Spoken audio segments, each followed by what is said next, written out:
sura ni ya 5. Luka sura ni ya 5 ule mstari wa 4. Kichwa cha neno letu la siku ya leo, mkaribishe Yesu katika maisha yako. Mkaribishe Yesu katika maisha yako. Naomba uende kunisomea hapo hilo neno kuanzia mstari ule wa 4. Mstari ule wa 4 mpaka mstari ule wa 6 ama wa 7. Kwa uwezo wa Bwana nitasoma. Kitabu ni Luka, mstari wake wa 5, mlango wake ni wa 4 hadi 7. Inasema, alipomaliza kunena akamwambia Simeoni, sasa peleka mashua hadi kilindini, kisha mshushe nyavu zenu mkavue samaki. Simeoni akamjibu, Bwana, tumefanya kazi ya kuchosha usiku kucha na hatukuvua chochote, lakini kwa neno lako nitazishusha nyavu. Amen. Amen. Bwana Yesu asifiwe. Amen. Hilo ndiko nakuletea siku ya leo, ni kwa ajili yako, ni kwa ajili ya maisha yako, ni kwa ajili ya kazi ya mikono yako.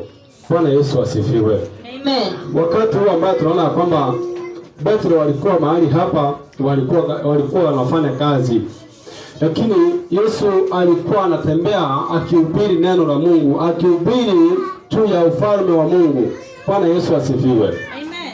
Tunaona ya kwamba Yesu ametembea mpaka mahali pale, amewakuta ya kwamba wanafua samaki.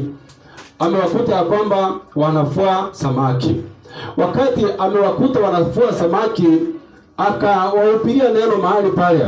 Maana tuliona ya kwamba alikuwa anawahubiria neno mahali pale, maana maandiko yanasema ya kwamba alipomaliza kunena. Bwana Yesu asifiwe. Alipomaliza kunena, ina maana ya kwamba alikuwa anawahubiria neno. Bwana Yesu asifiwe. Wakati aliwafundisha neno, akaangalia akaona ya kwamba akina Petro ingawa wanafanya kazi yao wako na shida. Bwana Yesu asifiwe. Wako na shida. Akawaambia kwamba shusha nyavu zenu muende mkafue samaki. Bwana Yesu asifiwe. Alijua kwamba wako na shida. Bwana Yesu asifiwe. Lakini wakati walimkaribisha mahali pale, ameanza kuona shida wako nayo. Ni shida gani? Bwana Yesu asifiwe. Siku ya leo kimkaribisha Yesu katika maisha yako, ataanza kuona shida ambayo inakusumbua kwa muda mrefu. Bwana Yesu asifiwe. Ataanza kuona shida ile ambayo imekukalia kwa muda mrefu, na hakika atashuka na atakuja kukusaidia. Bwana Yesu asifiwe. Wakati Petro alimkaribisha mahali pale, maandiko yanasema ya kwamba aliwaambia shusha nyavu zenu mkafue samaki. Lakini Petro anamwambia ya kwamba sisi tumefanya hii kazi usiku kucha, lakini tusione kitu. Bwana Yesu asifiwe. Kwa sababu ya nini? Petro walikuwa peke yao, wao walikuwa na Yesu. Wakati huo ambao tunaona kwamba Yesu ameingia katikati yao, ndio wameanza kuona baraka ambayo inakuja. Wakati waliweka zile nyavu zao, maandiko yanasema ya kwamba walifua samaki mingi sana. Bwana Yesu asifiwe. Amen. Lakini samaki zilikuwa mahali pale. Bwana Yesu asifiwe. Samaki zilikuwa mahali pale.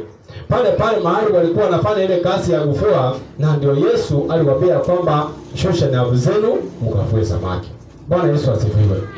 Wakaanza kushangaa kwamba hapa mahali tumefanya kazi yote usiku kucha hatujaona kitu, na wewe unatuambia kwamba tushushe. Bwana Yesu asifiwe. Itasemekana kwamba kuna kazi ambayo umeifanya kwa miaka mingi, lakini haijakuletea matunda, haina mafanikio katika maisha yako, mpaka unawaza kwamba uiache. Lakini siku ya leo nakuletea neno nakwambia kwamba usiende kuacha hiyo kazi yako, ila muite Yesu, ukamkaribishe, ukamwambia kwamba shuka mahali hapa ukanifungulie hii kazi yangu, na inajua kwamba ukiwa pamoja nami hii kazi yangu itakuwa sawa sawa. Bwana Yesu asifiwe. Kwa hivyo shida sio samaki asikuwa mahali pale. Shida ni Yesu au waliokuwa pale. Bwana Yesu asifiwe. Kwa hivyo hiyo kazi ambayo unaifanya, hiyo biashara ambayo unafanya ambayo haina faida, jua ya kwamba sio biashara mbaya, lakini Yesu ndiye yuko mahali hapo. Bwana Yesu asifiwe. Ukimkaribisha utaanza kuona faida, ukimkaribisha mahali hapo. Bwana Yesu asifiwe. Itasakuwa ya kwamba unaenda kanisani, unamwomba Mungu, lakini umekosa mali. Kwa nini? Kwa sababu hutamkaribisha Yesu katika maisha yako. Bwana Yesu asifiwe. Siku ya leo nakuletea neno nakwambia kwamba ukamkaribisha Yesu katika maisha yako. Wengi tu wako na pesa ndio, wengi wako na mali ndio, wengi wako na kila kitu ndio, lakini wamekosa amani. Maana wakati ule ambao unamkaribisha Yesu anaingia hapo, maana Yesu ni mfalme wa amani. Bwana Yesu asifiwe. Yesu ni mfalme wa amani. Yeye ndiye huleta amani katika maisha yetu. Wakati Yesu ni mfalme, ina maana ya kwamba mfalme anakutawala wewe. Bwana Yesu asifiwe. Mfalme anatawala maisha yako. Mfalme anakutawala wewe. Bwana Yesu asifiwe. Kwa hivyo ukimpokea mfalme wa amani, ina maana ya kwamba anakutawala kwa amani. Anakuletea amani katika maisha yako. Bwana Yesu asifiwe. Nataka mkae chini, mwache kusunguka. Nichini mbona mnasunguka hivi? Na niliwapanga, nilikuweko ukakae pale, sijui ulitoka huko saa ngapi. Amen. Bwana Yesu asifiwe. Amen. Kwa hivyo wakati huo ambaye Yesu alikaribishwa mahali hapa, akafika mahali hapa, akaona kwamba watu wako na shida. Wanatafuta lakini hawapati.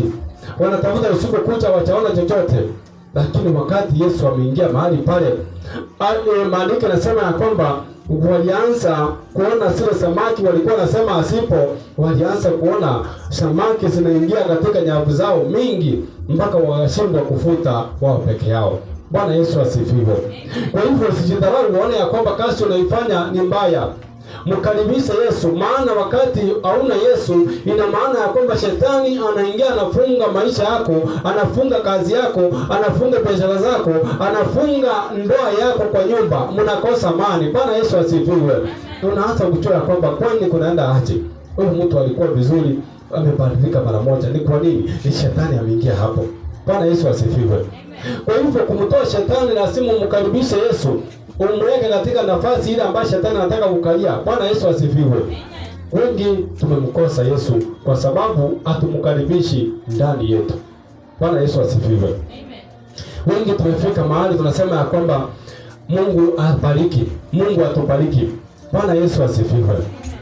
Nilimwambia kwamba ile siku ya Sunday ambaye last Sunday iliyopita, Bwana akanifundisha jambo moja. Kwa wale watu ambao wamefungwa, kuna watu wamefungwa hata hapa ndani. Bwana Yesu asifiwe.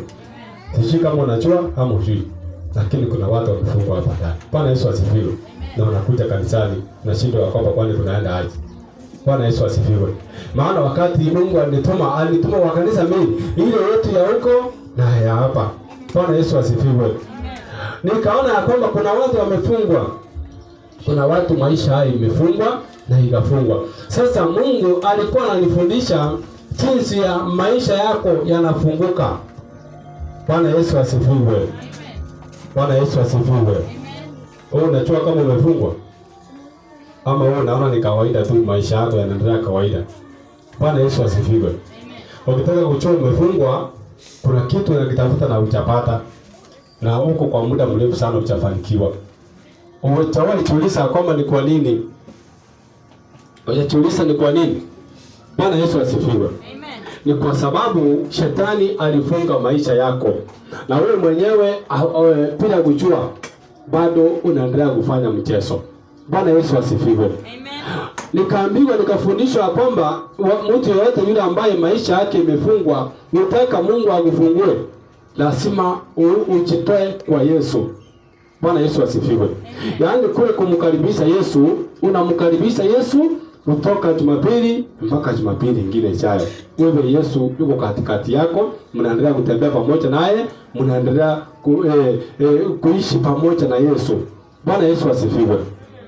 Yaani kwa njia nyingine ya kwamba uokoke ile uokovu ambayo wa kumaanisha. Unajua wengine tunasimama hapa tunasema kwamba mimi nimeokoka, Yesu ni Bwana, lakini kwa undani hujaokoka. Bwana Yesu asifiwe. Hiyo ndio shida inakuanga kwa wengi. Kwa hivyo nashinda ukisema ya kwamba huyu Mungu ni kama asaidii, ni kama mimi naona kanisa inisaidii. Bwana Yesu asifiwe. Wakati maisha yake imefungwa, ile siri katika ulimwengu wa giza, kitu kinafanyikanga ni hiki.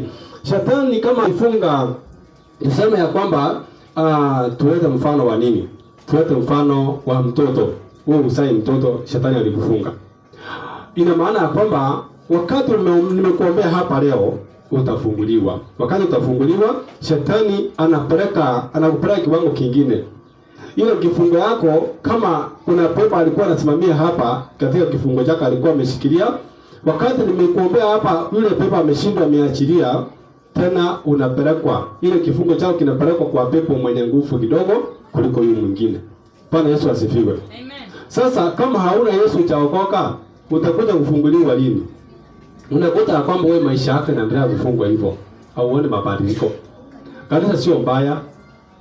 Na mahali umeenda sio babaya, lakini wewe mwenyewe ndio utaachilia maisha yako kwa Yesu. Ukiachilia maisha yako kwa Yesu, na mimi nikusaidia kuomba, ina maana ya kwamba hata pepo yule akipelekwa mwenye nguvu, pale tunampomoa mpaka maisha yako yanafunguka, unapokea kile kitu ulikuwa unataka ukipokea. Bwana Yesu asifiwe. Hiyo ndio njia rahisi ya kufungua maisha yako ambayo yamefungwa. Lakini sasa naona mtu amefungwa maisha yake, anakuja kanisa leo, Sunday huwezi muona. Anaenda tena hivyo, tena anakuja siku nyingine. Anasema bado mimi sijafanikiwa. Utafanikiwa lini? Bwana Yesu asifiwe. Huwezi fanikiwa kwa sababu shetani anaendelea kufunga maisha yako, anaendelea kushikilia mahali pale. Bwana Yesu asifiwe. Amen. Kuna wakati mmoja nilikuwa naombea mtu fulani mahali hapa, alikuwa na kifungo fulani. Lakini wakati nilimwombea yule mtu, nikamwombea, nikaona maisha yake yamefunguka tena.